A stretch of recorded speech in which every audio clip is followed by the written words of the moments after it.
Mari, jemaat yang dikasihi Tuhan, kita akan bersama-sama memperkatakan apa yang dimaksud dengan Pentakosta ketiga dan Mazmur 91. Apa yang dimaksud dengan Pentakosta ketiga? 1. Pentakosta ketiga adalah pencurahan Roh Kudus yang dahsyat di zaman ini, melebihi yang terjadi di Azusa Street.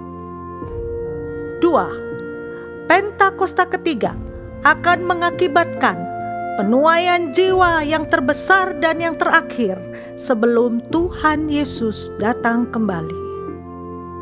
3. Pentakosta ketiga akan membangkitkan generasi Yeremia, yaitu anak-anak muda yang dipenuhi Roh Kudus, cinta mati-matian kepada Tuhan Yesus, tidak kompromi terhadap dosa, dan akan bergerak untuk memenangkan jiwa. 4. Pentakosta ketiga lahir di Indonesia dan bergerak ke bangsa-bangsa. Gerakan ini dari timur ke barat dan akan kembali ke Yerusalem. 5. Pentakosta ketiga akan memberikan kuasa untuk menyelesaikan amanat agung, dan setelah itu Tuhan Yesus akan datang kembali. Dan mari bersama kita sepakat dan percaya mendeklarasikan firman Tuhan yang tertulis dalam Mazmur 91. Dalam lindungan Allah, orang yang duduk dalam lindungan yang maha tinggi dan bermalam dalam naungan yang maha kuasa akan berkata kepada Tuhan, tempat perlindunganku dan kubu pertahananku, Allahku yang kupercayai. Sungguh, dialah yang akan melepaskan engkau dari jerat penangkap burung, dari penyakit sampar yang busuk. Dengan kepaknya ia akan menudungi engkau, di bawah sayapnya engkau akan berlindung. Kesetiaannya ialah perisai dan pagar tembok. Engkau tak usah takut terhadap kedahsyatan malam, terhadap panah yang terbang di waktu siang, terhadap penyakit sampar yang berjalan di dalam gelap, terhadap penyakit menular yang mengamuk di waktu petang. Walau 1.000 orang rebah di sisimu dan 10.000 di sebelah kananmu, tetapi itu tidak akan menimpamu. Engkau hanya menontonnya dengan matamu sendiri dan melihat pembalasan terhadap orang-orang fasik. Sebab Tuhan ialah tempat perlindunganmu, yang maha tinggi telah kau buat tempat perteduhanmu. Malapetaka tidak akan menimpa kamu, dan tulah tidak akan mendekat kepada kemahmu. Sebab malaikat-malaikatnya akan diperintahkannya kepadamu untuk menjaga engkau di segala jalanmu. Mereka akan menatang engkau di atas tangannya, supaya kakimu jangan terantuk kepada batu. Singa dan ular tedung akan kau langkahi. Engkau akan menginjak anak singa dan ular naga. Sungguh hatinya melekat kepadaku, maka aku akan meluputkannya. Aku akan membentenginya, sebab ia mengenal namaku. Bila ia berseru kepadaku, aku akan menjawab. Aku akan menyertai dia dalam kesesakan. Aku akan meluputkannya dan memuliakannya. Dengan panjang umur akan kukenyangkan dia, dan akan kuperlihatkan kepadanya keselamatan daripadaku. Haleluya! Amin. Tepuk tangan untuk Tuhan Yesus. Haleluya. Puji nama Tuhan. Shalom Bapak Saudara. Siapkan hati, kita akan ibadah hari ini. Kita akan masuk dalam hadirat Tuhan. Mari bawa persembahan ucapan syukur kita kepada Tuhan yang baik. Sepanjang hari, sepanjang waktu, sepanjang minggu, Tuhan sudah berkati dengan berkelimpahan. Saatnya saat ini adalah kita senangkan hari Tuhan. Mari kita berdoa Bapak Saudara. Kami siapkan hati kami saat ini. Fokus hanya kepada Tuhan. Kami percaya Tuhan hadir di tengah-tengah kami. Biarlah mau menyenangkan hatimu. Kuduskan setiap kami, layakkan setiap kami Tuhan. Kami percaya ibadah ini adalah ibadah yang diberkati oleh Tuhan. Terima kasih Tuhan hadir di tengah kami. Bertahta di atas pujian kami. Membawa ucapan syukur, mujizat terjadi. Segala sesuatu yang baik terjadi tepat. Dalam nama Yesus kami berdoa. Haleluya. Amin. Mau bawa penyembahan kita kepada Tuhan. Haleluya, haleluya, haleluya. Saat indah ku berhadapan denganmu, memandang wajahmu, Yesus kekasih jiwaku.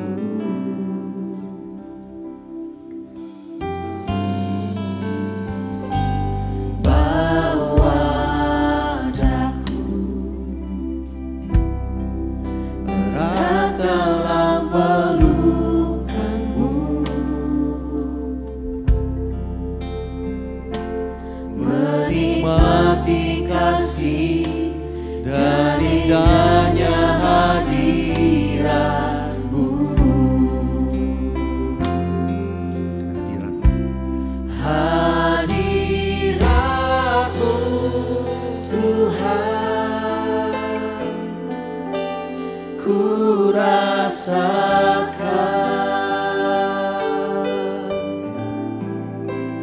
kekudusan-Mu Bapa, penuhiku.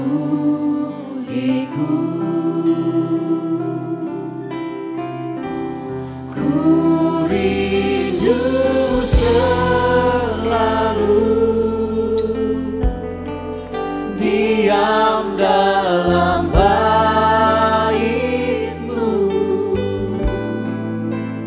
menikmati kasih anugerah-Mu.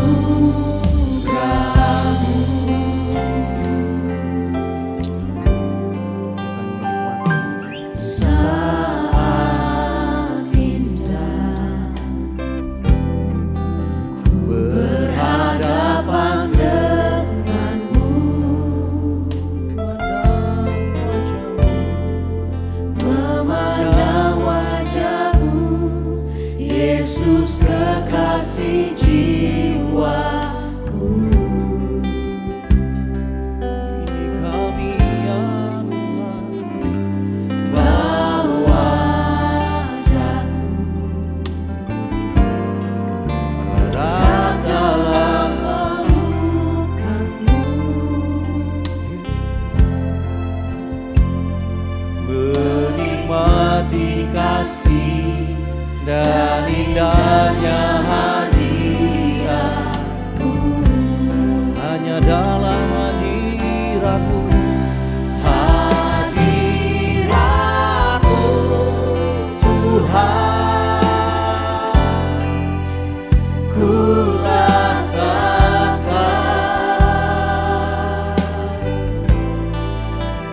kekudusan-Mu Bapa,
sembah Tuhan.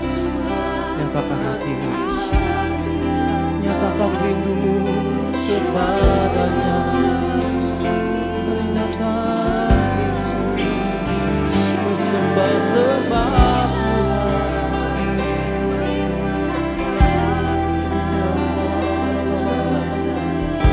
Hanya dalam hadiratmu, hanya dalam naunganmu,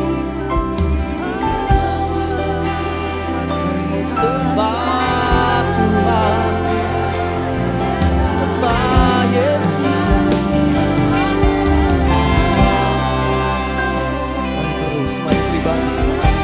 Mari pribadi dengan Tuhan. Saat ini kami mau sembah, kami mau bertemu denganmu, ya Tuhan.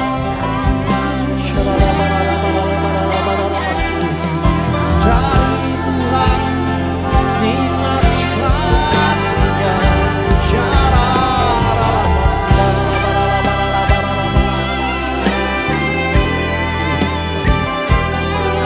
Curahkan isi hatimu, sembah Tuhan.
Dia jamah senang hidupku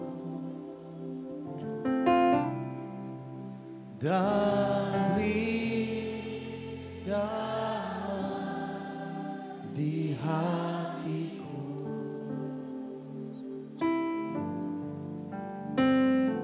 Semua telah berubah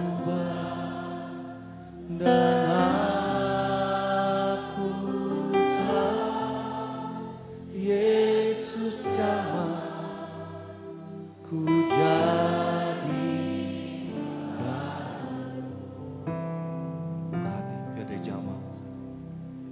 Dia jamah senang hidupku dan beri damai di hatiku.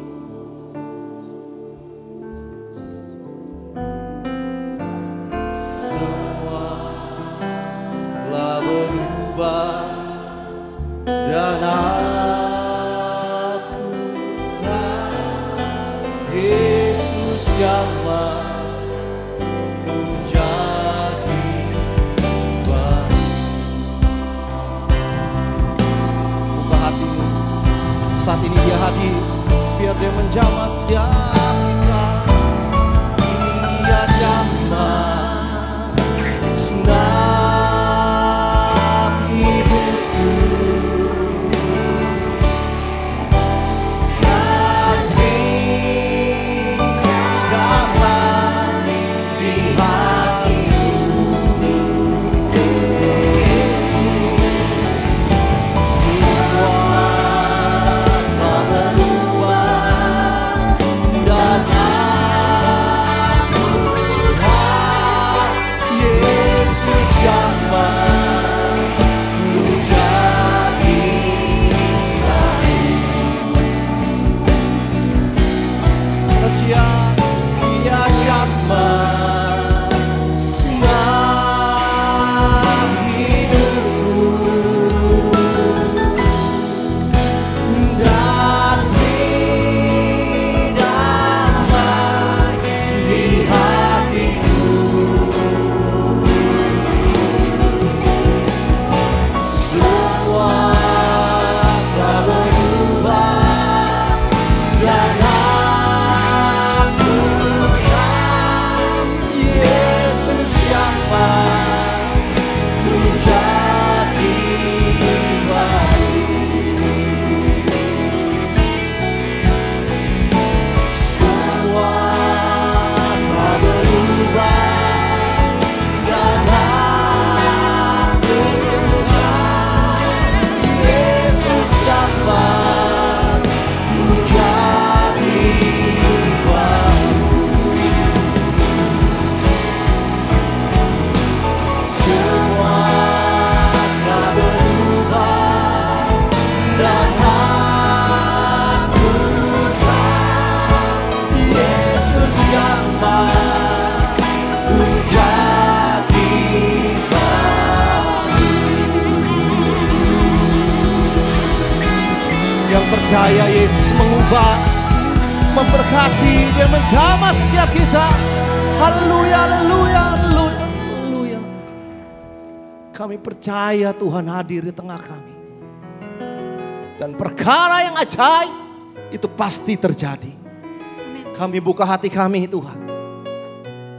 Biar Tuhan yang bentuk, menyenangkan hatimu. Dalam nama Yesus. Sama-sama katakan amin.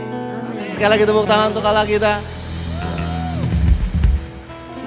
Kita semua yang hadir di sini, di tempat ini, siap untuk memuji dan meninggikan nama Tuhan. Amin. Sebab Tuhan adalah Allah penolong kita yang setia. Dulu, sekarang, selama-lamanya.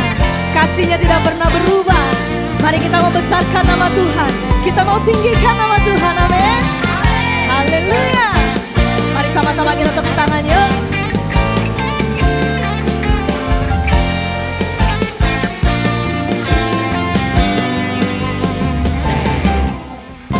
Besarkan nama Tuhan, pujilah Dia.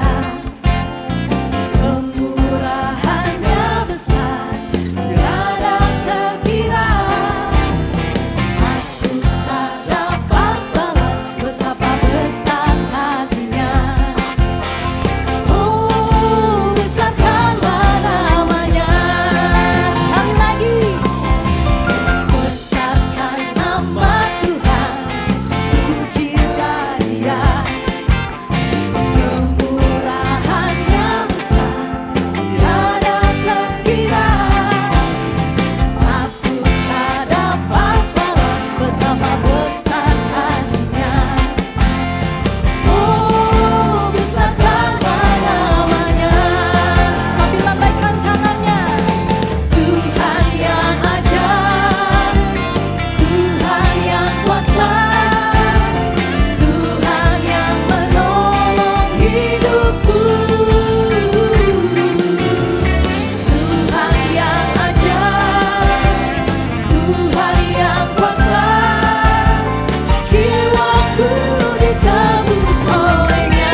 lagi. Besarkan, amin, kemurahannya, katakan tiada yes Lord, aku tak dapat balas.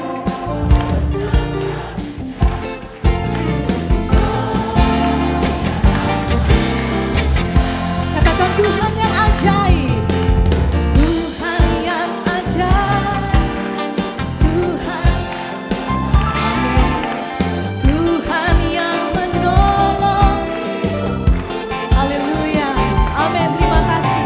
Tuhan yang ajaib, Tuhan, jiwaku, sekali lagi bersama-sama, Tuhan yang ajaib, Tuhan yang ajaib, Tuhan yang kuasa, Tuhan yang menolong hidupku, Tuhan yang ajaib, Tuhan yang kuasa, jiwaku ditebus olehnya. Katakan Tuhan yang ajaib, Tuhan yang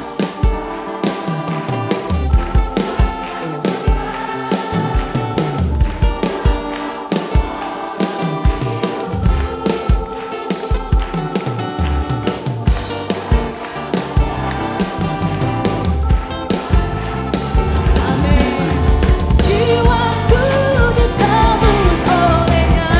Lebih lagi katakan, Tuhan yang ajaib, Tuhan yang kuasa, Tuhan yang menolong hidupku, Tuhan yang ajaib, Tuhan yang kuasa, jiwaku ditebus olehnya. Katakan jiwaku, jiwaku ditebus olehnya, jiwaku ditebus olehnya. Haleluya. Engkau Allah yang ajaib, Allah yang berkuasa. Haleluya. Sekali lagi mari kita berikan sorak-sorai yang panjang untuk Tuhan. Haleluya.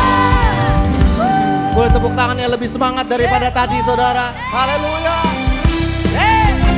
Sebab Allah kita dahsyat. Tidak ada Allah seperti dia. Haleluya.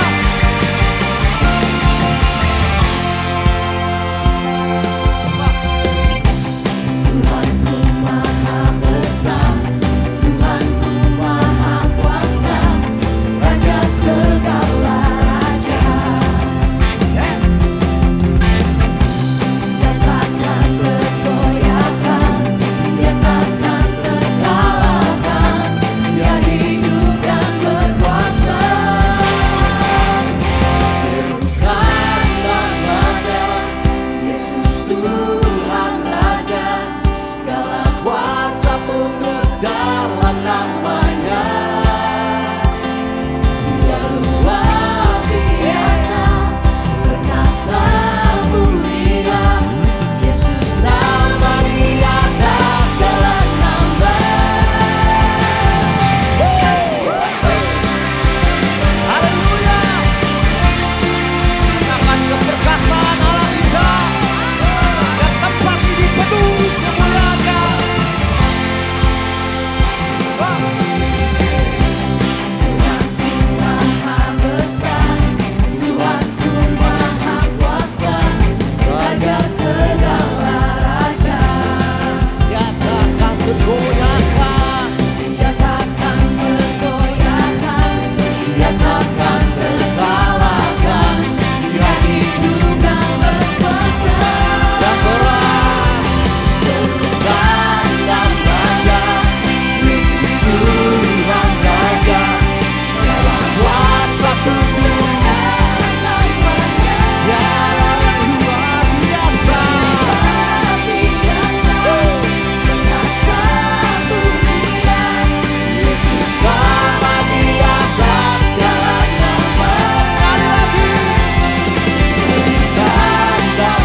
Bapak, saat ini kami mengangkat tangan kami dan memberkati bangsa Indonesia. Tuhan, curahkanlah keamanan dan kesejahteraan atas bangsa kami Indonesia. Kami percaya di tahun 2023 ini Indonesia akan mengalami pemulihan lebih cepat, bangkit lebih kuat, menjadi bangsa yang tangguh, bangsa yang maju. Tuhan, kami declare tahun 2023 Indonesia menang dari krisis ekonomi. Indonesia menang dari virus corona. Indonesia menang dari terorisme, radikalisme, LGBT, narkoba di dalam nama Tuhan Yesus. Terima kasih Tuhan. Kau juga memberkati dan menggerakkan Bapak Presiden dan Wakil Presiden, Bapak Jokowi dan Bapak Maruf Amin dan semua jajaran pemerintahan yang ada, agar setiap keputusan yang mereka ambil itu mendatangkan kesejahteraan bagi rakyat Indonesia dan sesuai dengan kehendak-Mu Tuhan. Kami juga berdoa buat gembala kami, gembala sidang kami Pak Niko. Tuhan memberkati kesehatannya, pelayanannya dan keluarganya. Tuhan pakai dengan tanda-tanda ajaib-Mu untuk hamba-Mu menjadi pembawa api Pentakosta ketiga sampai ke bangsa-bangsa untuk menyelesaikan amanat agung Tuhan Yesus. Dan Tuhan juga memberkati gembala terkasih kami Pak Dr. Yanto. Tuhan memberkati kesehatan dan pita suaranya. Pelayanannya ada di dalam kasih anugerah Tuhan. Keluarganya ada dalam perlindungan Tuhan yang sempurna. Biarlah kebenaran-Mu Tuhan boleh menjadi barisan depan hamba-Mu. Dan di dalam pengembalaan hamba-Mu atas CK7, Tuhan senantiasa menuntun, memimpin. Sehingga Tuhan untuk membawa kami semua menjadi umat yang layak di hadapan Tuhan. Terima kasih Bapa. Kami perkatakan terjadi kebangkitan yang besar atas generasi Yeremia di CK7. Generasi yang takut akan Tuhan, cinta mati-matian sama Tuhan, serta bergerak untuk memenangkan jiwa. Haleluya. Sama-sama kita katakan amin.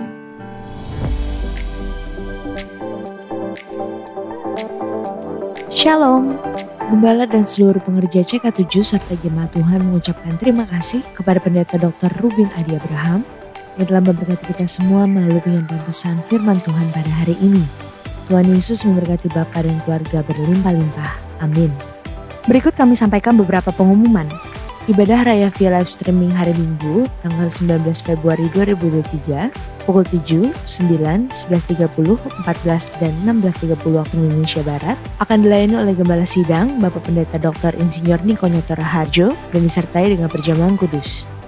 Ibadah tayang ulang atau rerun yang dilakukan secara onsite untuk ibadah Mandarin Service, 2 PM yang Professional and Couple Service, 316 Youth English Ministry, ibadah Junior Church, serta King's Kid, ibadah anak berkebutuhan khusus di channel YouTube GBI PRJ CK7. Untuk persembahan umum, kolekte, perpuluhan jemaat, ucapan syukur, dan lain-lain, dapat dilakukan melalui e-banking, mobile banking, ATM maupun online di website ke rekening persembahan CK7, BCA Cabang Tamrin dengan nomor akun 206-333-8222 atas nama GBI PRJ. Ibadah onsite Minggu tanggal 19 Februari 2023 diadakan di GBI PRJ pukul 9 dan 11.30 dilayani oleh Pastor Victor Abraham. Pukul 16.30 waktu Indonesia Barat dilayani oleh Evangelis Gina Darmawan. GBI Interkon pukul 9 dan 11 waktu Indonesia Barat dilayani oleh PDP Tirsa Juliana Wibowo. Pukul 16.30 waktu Indonesia Barat dilayani oleh Pendeta Dr. Yanto Simkoptra MD PhD. GBI Alm Sutra Mall pukul 9, 11, dan 13 waktu Indonesia Barat dilayani oleh PDPR Adi Chandra. Pukul 15 waktu Indonesia Barat dilayani oleh Pendeta Leonardo Syamsuri MBA MTH. Pukul 17 waktu Indonesia Barat dilayani oleh PDM Teresia Cynthia Tirta Direja SH. GBI PRJ Pluit pukul 9 dan 11 waktu Indonesia Barat dilayani oleh PDM Rara Mentana Jaya MSc. GBI PRJ Mandarin pukul 9 waktu Indonesia Barat dilayani oleh Pendeta Lia Min. GBI HCR pukul 9 waktu Indonesia Barat dilayani oleh PDP Hartono SE. GBI Saint Moritz pukul 9 dan 11 waktu Indonesia Barat dilayani oleh Pendeta Dr. Yanto Simkoptra MD PhD. Ibadah raya onsite di atas disertai juga dengan ibadah pemuda dan anak secara onsite. Sesuai firman Tuhan dalam Amsal 3 ayat 9 mengatakan, Muliakanlah Tuhan dengan hartamu dan dengan hasil pertama dari segala penghasilanmu. Maka lumbung-lumbungmu akan diisi penuh sampai melimpah-limpah, dan bejana pemerahanmu akan meluap dengan air buah anggurnya. Dan sesuai pesan Gembala Sidang untuk kita menaati firman Tuhan tersebut, maka sebagai gereja yang sepenuhnya mengikuti firman Tuhan, mari kita membawa persembahan buah sulung dengan sukarela tanpa paksaan, penuh sukacita dan ucapan syukur. Lakukan dengan beriman saja. Persembahan buah sulung dapat ditransfer ke rekening BCA Cabang Tamrin dengan nomor account 206 371 7878 atas nama GBI PRJ.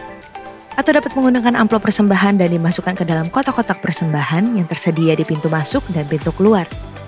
Jika kita taat melakukannya, maka Tuhan akan membuka tingkap-tingkap langit dan mencurahkan berkat-Nya bagi kita yang taat akan firman-Nya. Amin. Sehubungan dengan libur nasional Isra Miraj, maka diinformasikan bahwa pada hari Sabtu, 18 Februari 2023, doa fajar dan rumah doa diliburkan. Menara doa tetap aktif seperti biasa.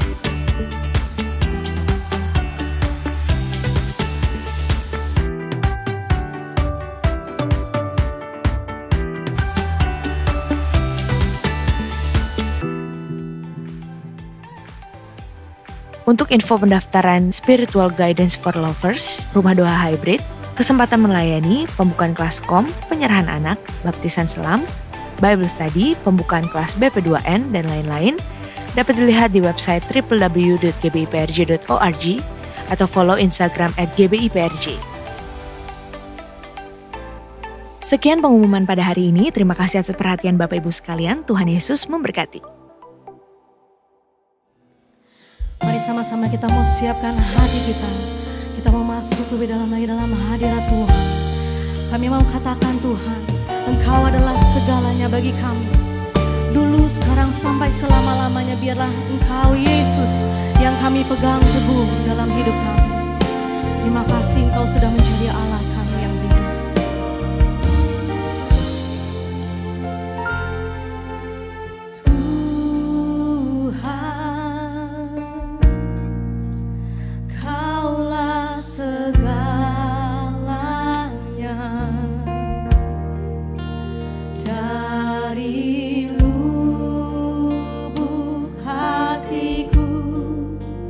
Ku mau berkata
Salam jemaat GBI PRJ CK7 yang saya kasih di dalam Tuhan Yesus Kristus. Senang sekali saya Pendeta Rubin Adi Abraham bisa melayani Anda di dalam ibadah ini.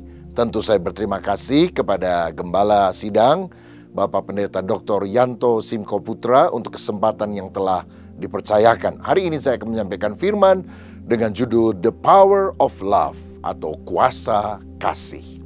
Mari kita baca Yohanes 15 ayat 12 sampai 14 yang berbunyi demikian. Inilah perintahku, yaitu supaya kamu saling mengasihi seperti aku telah mengasihi kamu.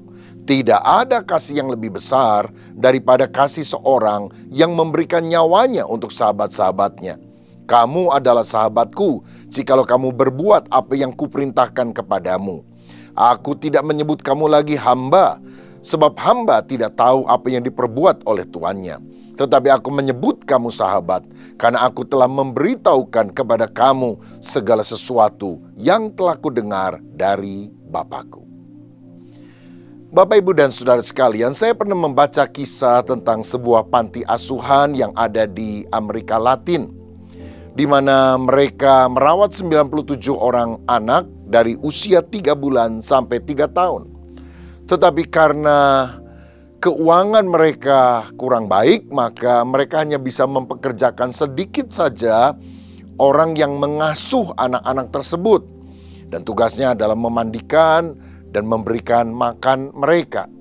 Tetapi mereka kekurangan waktu dan tenaga untuk mengajak anak bicara, bermain, dan kemudian melakukan berbagai aktivitas yang tentu disukai oleh anak kecil.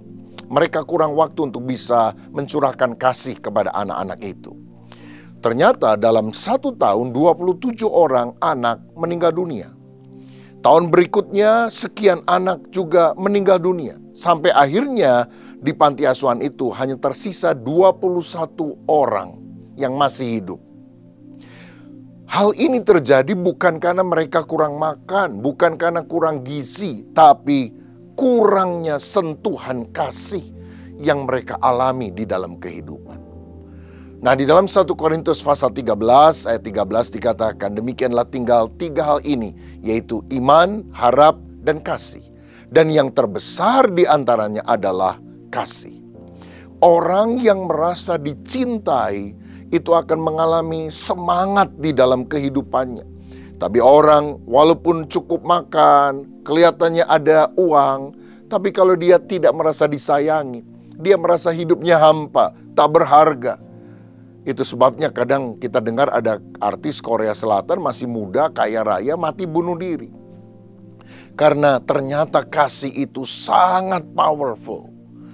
Nah, betapa kita semuanya membutuhkan kasih di dalam kehidupan. Biasanya pada bulan Februari orang merayakan Hari Kasih Sayang, Valentine Day, ya, tanggal 14 Februari. Tetapi saya mau katakan, kasih sayang seharusnya tidak boleh hanya dilakukan hanya setahun sekali tentunya. Tapi setiap hari kita harus hidup di dalam kasih. Karena inti ajaran Alkitab itu bicara soal kasih. Yesus kan pernah ditanya, hukum yang terutama dari seluruh hukum Taurat itu apa? Dan Tuhan bilang, kasihlah Tuhan Allahmu dengan segenap hatimu dan kasihlah sesamamu manusia seperti engkau mengasihi dirimu sendiri. Jadi inti daripada seluruh Alkitab adalah mengasihi Tuhan, mengasihi sesama.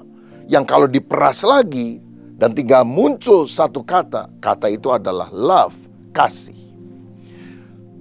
Dan siapa teladan kita yang utama untuk kita bisa hidup di dalam kasih? Tentu Yesus.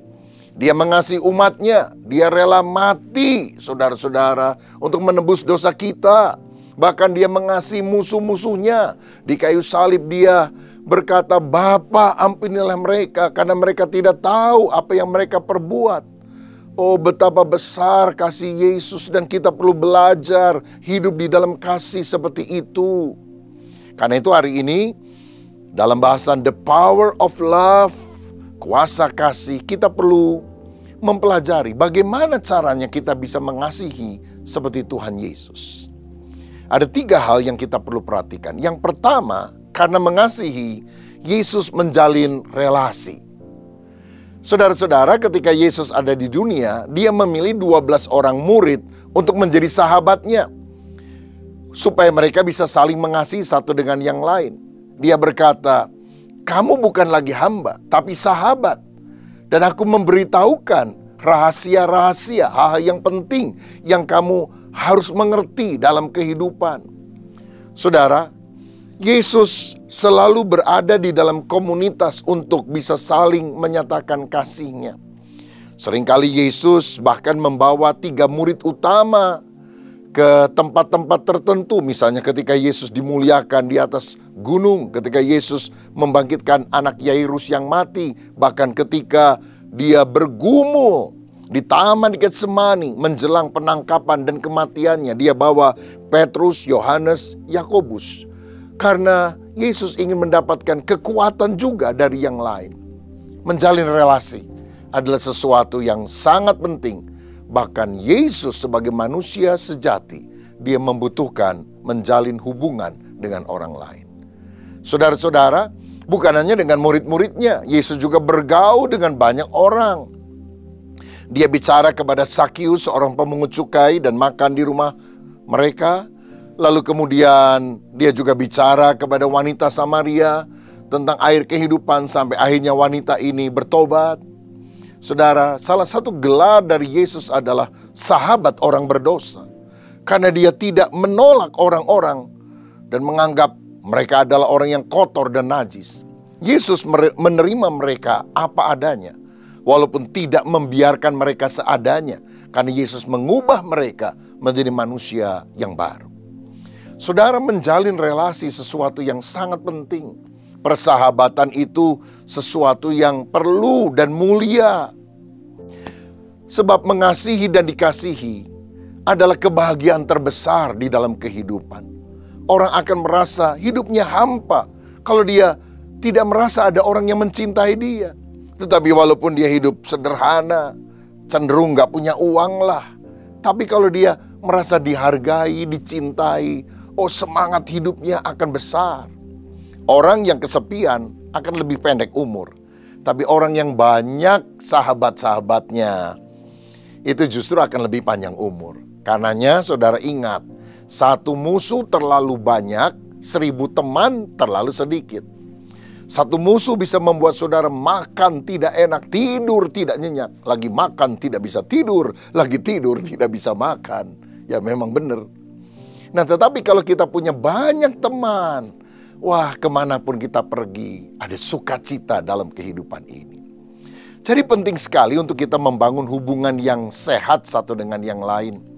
Orang yang sulit bergaul akan mengalami masalah dalam pernikahan dan dalam hubungannya dengan anak. Ada loh suami-suami saudara, waduh, rasanya mengekang sekali istrinya. Istri khusus untuk kalangan sendiri. Lah istrinya ngomong sama tukang koran yang jualan koran atau majalah aja, dia curiga, ngapain tuh ngobrol-ngobrol sama dia? Loh, saya kan cari koran mau baca. Atau istrinya tanya ini itu sama tukang sayur, curiga, kok lama bener kamu ngomong sama dia? Ketawa-ketawa lagi. Waduh, saudara, kan repot kalau model begini. Bahkan kalau istrinya naik delman, ditanya, tadi kudanya laki atau perempuan? Lah kan sakit jiwa punya suami model begini, saudara-saudara. Nah, kalau orang sulit bergaul, dia akan punya masalah dalam pernikahan. Dia akan punya masalah dalam hubungan dengan anak karena dia tidak belajar berelasi dengan wajar kepada orang-orang yang ada di sekitar mereka. Seorang pakar pengembangan pribadi bernama Dale Carnegie pernah berkata, sukses itu 15% ditentukan oleh kemampuan teknis, IQ, kecerdasan, tapi 85% keberhasilan seseorang ditentukan dari kemampuannya menjalin relasi dengan orang lain. Kalau kita bisa bersosialisasi, punya banyak teman, ya punya sopan santun, perhatian, dan kita juga disukai banyak orang, itu kemungkinan suksesnya jauh lebih besar. Bukan sekedar pinter, saudara-saudara, tapi menjalin relasi. Karenanya mari investasikan waktu kita yang paling berharga untuk membangun. Bukan untuk membangun rumah, membangun gedung, membangun karir, bahkan bukan yang terutama untuk membangun pelayanan. Tapi bangunlah relasi yang baik, hubungan yang baik, yaitu dengan Tuhan dan juga dengan sesama. Ini prinsip salib, vertikal hubungan baik dengan Tuhan dan horizontal hubungan baik dengan sesama. Seperti hukum yang utama yang Yesus sudah katakan, kasihilah Tuhan Allahmu dan kasihilah sesamamu manusia seperti engkau mengasihi dirimu sendiri. Dan percayalah saudaraku, membangun hubungan itu bukan sesuatu yang membuang-buang waktu. Membangun hubungan adalah sesuatu yang memang diperlukan untuk mempererat relasi satu dengan yang lain. Saya teringat satu kali ada seorang politikus yang sangat sibuk. Dia punya anak yang masih kecil tapi bertumbuh menjadi remaja. Anaknya berkali-kali minta waktu dari papanya untuk bermain bersama. Tapi politikus ini bilang terlalu sibuk, nanti saja. Sampai akhirnya istrinya bilang, "Pap, turuti dong. Kamu kan punya anak, anakmu satu lagi. Masa kamu tidak bisa kasih waktu buat dia pada sama orang lain bisa?" Akhirnya bapak itu berjanji, "Oke, hari Senin ya kita akan pergi." Wah, anaknya seneng bener. Diajak kemana saudara? Diajak mancing di danau seharian. Anak dan bapaknya itu, si politikus. Dan ketika mereka pulang sore harinya membawa beberapa ikan yang ditangkap, keduanya masuk kamar masing-masing dan politikus itu menuliskan dalam diary-nya, "Hari ini saya mancing dengan anak. Satu hari yang produktif terbuang sia-sia untuk sesuatu yang kurang berharga." Bayangkan saudara sekalian, dia bisa nulis begitu karena dia pikir kalau dia ketemu sama temannya, dia pergi ke kantor, dia bisa melakukan ini itu, dia bisa mengerjakan banyak tugas begitu. Dan dia rasa membuang waktu. Sedangkan di kamar sebelahnya, anaknya menulis di diary-nya, "Hari ini saya bermain dengan papa, saya mancing di danau. Oh, ini hari yang sangat indah dalam kehidupan saya." Bapaknya tidak menghargai waktu untuk menjalin relasi. Anaknya sangat menghargai itu. Nah, bagaimana dengan Tuhan? Saudara tahu, ketika Tuhan menciptakan alam semesta ini, Dia bekerja 6 hari, tapi pada hari ke-7 Dia beristirahat. Kalau saya baca dalam Kejadian 2 ayat 2-3 dikatakan ketika Allah pada hari ke-7 telah menyelesaikan pekerjaan yang dibuatnya itu, berhentilah Ia pada hari ke-7 dari segala pekerjaan yang telah dibuatnya itu. Lalu Allah memberkati hari ke-7 itu dan menguduskannya, karena pada hari itulah Ia berhenti dari segala pekerjaan penciptaan yang telah dibuatnya. Allah berhenti bekerja bukan karena Dia capek, saudara. Tetapi tujuannya Dia berhenti bekerja adalah untuk menikmati kebersamaan dengan ciptaannya, bersekutu dengan apa yang sudah Dia jadikan. Loh, kalau Allah terus kerja sampai 7 hari kan lebih produktif. Hidup ini bukan hanya sekedar ditandai oleh produktivitas, kelihatannya kuantitas pekerjaannya banyak, tapi kita harus menerima dan mengalami apa yang disebut the quality of life. Kehidupan yang penuh dengan kualitas, di mana kita bisa bersekutu dengan orang-orang yang ada di sekitar kita, dengan keluarga kita, dengan istri, dengan anak, dengan teman-teman. Rileks, ngobrol, mungkin ngopi, tidak ada agenda tertentu. Dan itu yang membuat ikatan kasih makin erat satu dengan yang lain. Saudara, banyak bapak-bapak menghabiskan waktu untuk meeting, ya, dan meeting selalu ada agendanya. Tetapi ingat, dengan anakmu, jangan ketemu itu untuk meeting, tapi dating, ya. Orang kalau dating pacaran, seorang kepada pacarnya, kan nggak ada 3 hal yang saya mau bicara kepada kamu. Ya, ada 4 poin yang kita akan bahas bersama dan diskusikan. Kan nggak begitu, saudara. Orang dating itu kan nggak ada agendanya, yang ngobrol ngalor ngidul lah istilahnya. Tapi justru terjalin relasi hubungan yang erat satu dengan yang lain. Dan ini adalah sesuatu yang kita bangun karena kasih. The power of love akan terjadi kalau kita membangun relasi. Ingatlah ini, kita harus selalu mengasihi orang dan menggunakan barang. Jangan kita mengasihi barang lalu menggunakan orang sehingga kita menjadi manusia yang manipulatif. Yesus mengasihi dan dia menjalin hubungan dengan orang lain. Kiranya kita juga bisa demikian. Yang kedua, Yesus mengasihi dan wujudnya apa? Dia menyatakan kasih dalam tindakan. Kasih itu bukan cuma perasaan, bukan hanya feeling. Love is a verb. Kasih itu kata kerja, saudara. Harus dinyatakan di dalam tindakan. Nah, tindakan apa yang kita harus lakukan ketika kita menyatakan kasih? Pertama, Yesus berbicara. Yesus mengungkapkan isi hatinya. Dia membuka diri. Dia bilang, kamu bukan hamba. Kamu adalah sahabatku. Aku mau ceritakan hal-hal yang berharga bagimu. Saudara-saudara, dia mengungkapkan perasaannya dalam kata-kata kasih. Sehingga murid-murid sadar. Bukan hanya berasumsi menebak-nebak. Yesus kok diem aja ya? Apa dia marah? Apa dia suka sama saya? Apa dia tidak suka? Dia bilang, kamu sahabat saya. Dan kita berkata, I am a friend of God. Aku temannya Tuhan. Wah, ini memberikan sukacita dan kekuatan di dalam diri orang yang mendengarnya tentunya. Jadi berbicara adalah cara kita untuk mengungkapkan kasih. Dalam keluarga ini sesuatu yang sangat penting. Saudara-saudara, keluarga yang harmonis harus dibangun dengan seringnya berkomunikasi satu dengan yang lain. Masalah muncul karena kadang-kadang kita tidak sadar kebutuhan komunikasi ini. Nah, ada survei menunjukkan kebutuhan komunikasi seorang istri adalah 60 menit setiap hari. Tetapi suaminya merasa cukuplah berkomunikasi dengan istri 15 menit saja setiap minggu. Nah, di sini masalah muncul, saudara. Karena sebetulnya kebutuhan komunikasi seorang wanita tentu lebih banyak daripada pria. Sebab sejak lahir, bayi perempuan itu menurut riset gerakan mulutnya lebih banyak dari bayi laki-laki. Nah, ada satu riset di Praha, di Ceko, bahwa seorang pendeta, kalau dia tidak sedang berkhotbah, rata-rata mengucapkan 3.420 kata setiap hari. Seorang prajurit di asrama mengucapkan 7.420 kata. Seorang pelajar mengucapkan 8.760 kata. Tapi saudara tahu seorang istri mengucapkan berapa kata setiap hari? 15.300 kata. Dan rekor dipegang oleh ibu mertua 19.800 kata. Rupanya makin tua makin cerewet.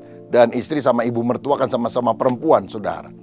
Nah, karena itulah terutama pria harus berupaya mengusahakan komunikasi, khususnya dalam hubungan pasangan suami dan istri. Herannya orang kalau lagi pacaran ngobrol aja terus berjam-jam. Sampai calon mertua itu karena nggak pulang-pulang nih calon menantu. Tapi heran kalau udah menikah diem-dieman, saudara. Nah, kita juga harus belajar menjaga lidah kita untuk menghindarkan diri dari ucapan yang menyakitkan, tetapi sungguh-sungguh memiliki perkataan yang baik dan membangun. Lalu yang kedua, kita juga harus menyatakan kasih itu di dalam kerelaan untuk berkorban. Jadi tindakan kita adalah berbicara, tindakan kita adalah rela berkorban.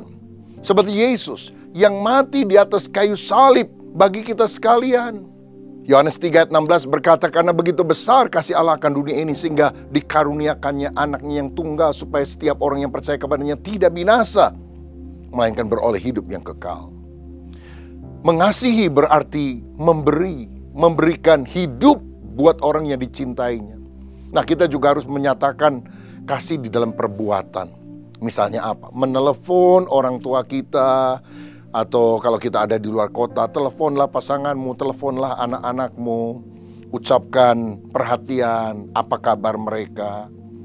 Bawalah oleh-oleh kalau kita bepergian sesuatu, mungkin makanan sederhana yang disukai oleh pasangan atau oleh keluarga kita.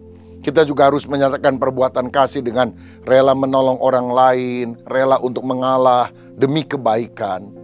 Dan lakukanlah perbuatan kasih itu sekarang. Jangan tunda sampai besok apa yang kau sudah bisa kerjakan hari ini. Saudara sekalian, di Agra, India ada sebuah bangunan monumental yang disebut Taj Mahal yang didirikan oleh Shah Jahan untuk istrinya Mumtaz Mahal ketika meninggal pada saat melahirkan anak yang ke-14. Dan banyak orang menggunakan tempat ini untuk foto prewedding misalnya. Karena mereka pikir, waduh ini tanda kasih dari seorang suami kepada istrinya. Memang benar demikian. Tapi saya lebih tertarik kepada sebuah bangunan lain yang namanya Casa Loma yang ada di Toronto, Kanada. Yang dibangun oleh Henry Pelat untuk istrinya Mary yang karena sakit kemudian dia menjadi lumpuh dan harus didorong dengan kursi roda. Sehingga istana itu ada banyak tangga di mana atau rem yang kursi roda bisa didorong ke sana. Yang menarik adalah ini. Taj Mahal diberikan oleh suami kepada istrinya ketika istri sudah meninggal. Sedangkan istana Casa Loma dibangun oleh suaminya untuk istrinya ketika istrinya masih hidup. Saya mau tanya, istri-istri, Anda mau mendapatkan sesuatu dari pasanganmu ketika sudah mati atau masih hidup? Pasti ketika masih hidup, bukan? Karena itu, mari kita lakukan yang menyenangkan keluarga kita, pasangan kita, atau sahabat kita. Bukan nanti setelah mereka tiada, tapi sekarang ketika mereka masih ada. Yang terakhir, yang ketiga, bagaimana orang bisa mengalami the power of love, kuasa kasih. Seperti Yesus, kita harus mengampuni orang yang bersalah. Saudara, hubungan yang baik bisa retak karena salah paham dan pengkhianatan. Tetapi walaupun itu terjadi, Yesus memilih pemulihan hubungan. Dalam Yohanes 21 ayat 15-17, Alkitab berkata, sesudah sarapan Yesus berkata kepada Simon Petrus, "Simon anak Yohanes, apakah engkau mengasihi aku lebih daripada mereka ini?" Jawab Petrus kepadanya, "Benar Tuhan, engkau tahu bahwa aku mengasihi engkau." Kata Yesus kepadanya, "Gembalakanlah domba-dombaku." Kata Yesus pula kepadanya untuk kedua kalinya, "Simon anak Yohanes, apakah engkau mengasihi aku?" Jawab Petrus kepadanya, "Benar Tuhan, engkau tahu bahwa aku mengasihi engkau." Kata Yesus kepadanya, "Gembalakanlah domba-dombaku." Kata Yesus kepadanya untuk ketiga kalinya, "Simon anak Yohanes, apakah engkau mengasihi aku?" Maka sedihlah hati Petrus karena Yesus berkata untuk ketiga kalinya, "Apakah engkau mengasihi aku?" Dan ia berkata kepadanya, "Tuhan, engkau tahu segala sesuatu, engkau tahu bahwa aku mengasihi engkau." Kata Yesus kepadanya, "Gembalakanlah domba-dombaku." Ada relasi yang retak antara Petrus dengan Yesus karena Petrus menyangkal dia sampai 3 kali. Tetapi Yesus berinisiatif untuk memulihkan hubungan sehingga relasi itu tersambung kembali. Saudara, kita juga harus selalu menjaga hati. Dan kalaupun perseteruan karena alasan apapun pernah terjadi, kita harus belajar mengampuni orang yang bersalah. Dalam Roma 5 ayat 5, Alkitab berkata, karena kasih Allah telah dicurahkan di dalam hati kita oleh Roh Kudus yang telah dikaruniakan kepada kita. Tahukah saudara, kalau Roh Kudus bekerja dalam hidup kita, maka tanda yang paling jelas kita bisa mengasihi orang yang ada di sekitar kita.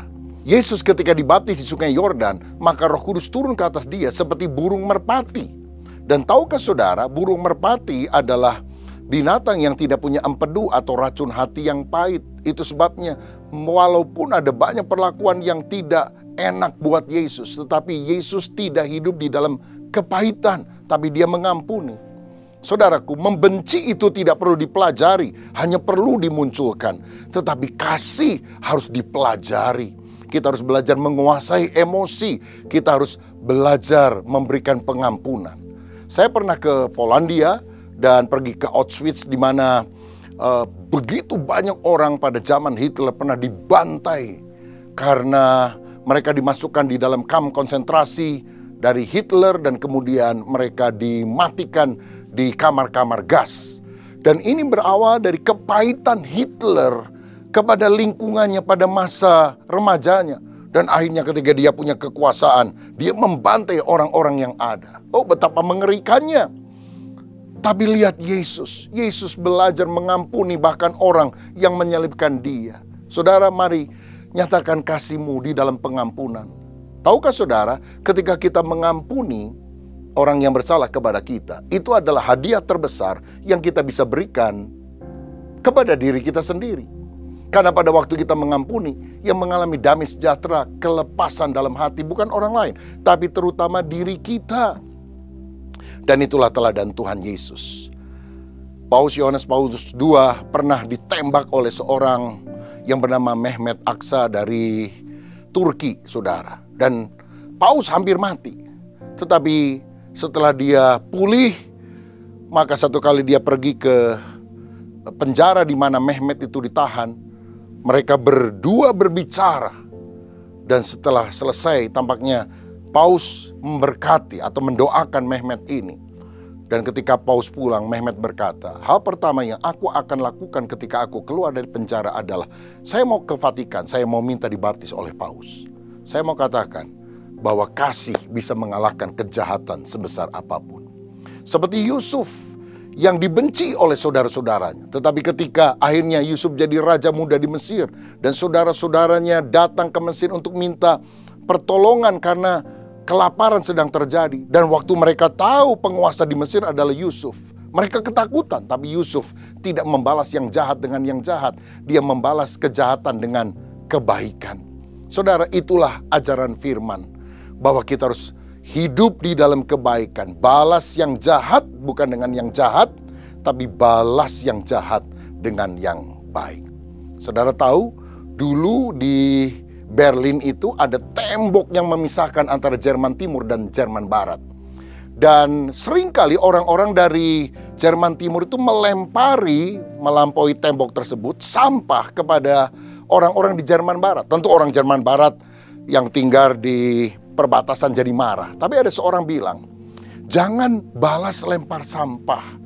Karena mereka memberi apa yang mereka punya, yaitu sampah. Tapi kita bisa memberi apa yang kita bisa punya. Makanan, pakaian, selimut. Jadi setiap kali mereka lempar sampah, dibalasnya dengan lempar apa? Makanan, pakaian yang bersih, selimut. Sampai akhirnya tembok Berlinnya itu sekarang runtuh, saudara-saudara. Dan mereka rekonsiliasi menjadi satu Jerman. Inilah wujudnya kalau kita sungguh hidup di dalam kasih. Kuasa kasih itu akan mengalahkan kepahitan dan kebencian. Adakah di antara saudara yang hari ini mau hidup di dalam kasih sama seperti Tuhan Yesus? Mari kita belajar. Yang pertama, menjalin relasi satu dengan yang lain. Yang kedua, kita harus menyatakan kasih di dalam tindakan, bicara kepada orang lain, rela berkorban bagi orang lain. Dan yang ketiga, kita harus mengampuni, membalas kejahatan dengan kebaikan. Dan saya percaya kalau tiga hal ini kita lakukan, kasih Kristus itu bisa kita salurkan kepada orang lain. Kiranya Tuhan Yesus menjadikan kita alat kasih-Nya. Saudara yang mau hatimu dilanda oleh kasih Allah, dicabut itu segala kepahitan, kejengkelan, dendam, dan kau belajar mengasihi, mengampuni, mari taruh tanganmu di dada, izinkan saya berdoa. Bapa Surgawi, terima kasih untuk kebenaran firman-Mu hari ini. Biarlah kami hidup di dalam kasih-Mu, karena ada kuasa, power di dalam kasih. Dan kalau kami mengasihi, sebetulnya kami meneladani Tuhan sendiri. God is love. Allah itu kasih. Dan biarlah kami menjadi anak Allah yang mempunyai sifat seperti Engkau. Bukan membenci, bukan iri, bukan dendam, tapi hidup di dalam kasih. Berkat-Mu atas kami, dalam nama Tuhan Yesus Kristus. Haleluya. Amin. Tuhan Yesus memberkati. Amin.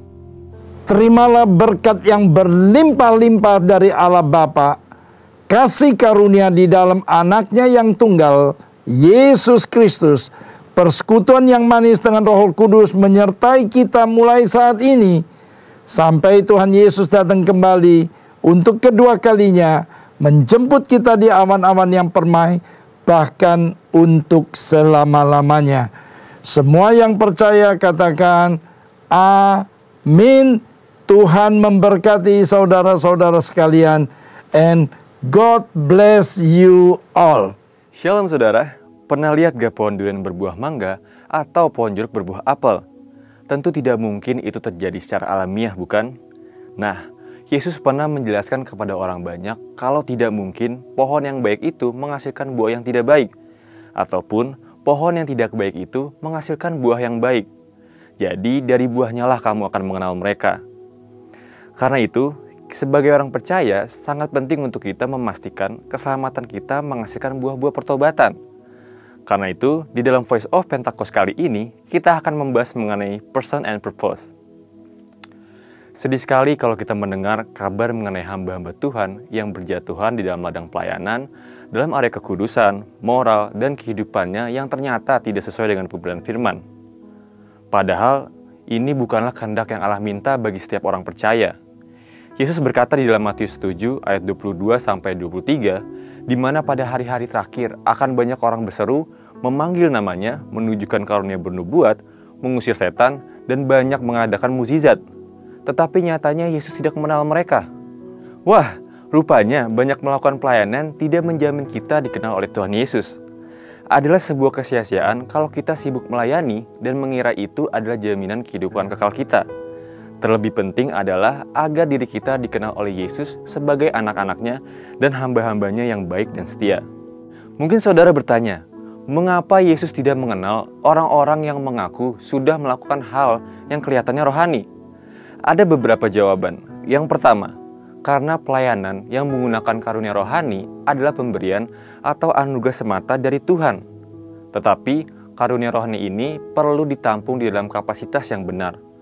Karunia yang Roh Kudus berikan diperuntukkan untuk kepentingan pelayanan di tubuh Kristus.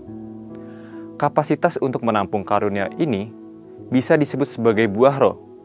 Nah, inilah bagian dari pengudusan hidup, di mana Roh Kudus bersinergi dengan kita, menumbuhkan yang sesuai dengan Yesus dalam hidup kita. Karunia tanpa karakter adalah jalan pintas menuju kehancuran. Yang kedua, hal ini ditegaskan dalam Kejadian 1 ayat 26, di mana manusia diciptakan serupa dan segambar dengan Allah terlebih dahulu agar mereka berkuasa untuk menjalankan tugasnya. Perhatikan saudara, bahwa manusia harus serupa dan segambar dengan Allah agar mereka berkuasa, bukan sebaliknya. Dalam bahasa Inggrisnya, manusia disebut sebagai human being, bukan human doing. Artinya apa? Keberadaan kita sebagai rupa dan gambar Allah harus nyata terlebih dahulu, sembari kita melakukan pelayanan yang Tuhan percayakan dalam hidup kita. Dari sini kita mengerti kenapa Yesus berkata, dari buahnya lah kamu akan mengenal mereka. Lantas, kalau kita mendengar ada orang-orang di dalam pelayanan, khususnya hamba Tuhan, yang jatuh dalam dosa, apa yang harus kita lakukan? Pertama, sebagai orang percaya, kita harus mendoakan agar kasih karunia Tuhan memampukan dia untuk bertobat dan kembali kepada jalan yang benar. Kita sebagai orang percaya mungkin bereaksi dengan menyatakan kekecewaan kita dan mungkin bisa mundur dari pelayanan. Atau kita memilih jalan yang lebih baik. Kita bertumbuh di dalam kedewasaan rohani dengan mengampuni hamba Tuhan tersebut. Introspeksi diri kita yang juga rentan terhadap godaan dosa. Dan mendukung untuk proses pemulihan itu bisa terjadi. Terkadang gereja terjebak dalam menghakimi tanpa kasih. Ayat firman memang menyatakan bahwa kita menghakimi mereka yang ada di dalam gereja untuk tujuan pendisiplinan. Tetapi Yesus juga mengajarkan untuk kita tidak cepat melihat selumbar di mata orang lain, tetapi balok di mata kita sendiri diabaikan. Bagi mereka yang dipilih untuk menjadi hamba Tuhan, yang melayani di rumahnya, ataupun setiap kita sebagai jemaat Tuhan, perlu memiliki budaya saling. Saling apa? Saling mendoakan, saling menasihati, saling mendukung di dalam kasih dan iman. Karena apa? Karena tujuan kita semua sama, menyelesaikan pertandingan iman dengan baik. Untuk penjelasan selengkapnya dari tim teologi kami, silakan buka link yang ada di atas atau scan QR Code yang tersedia. Maranatha, Tuhan Yesus memberkati.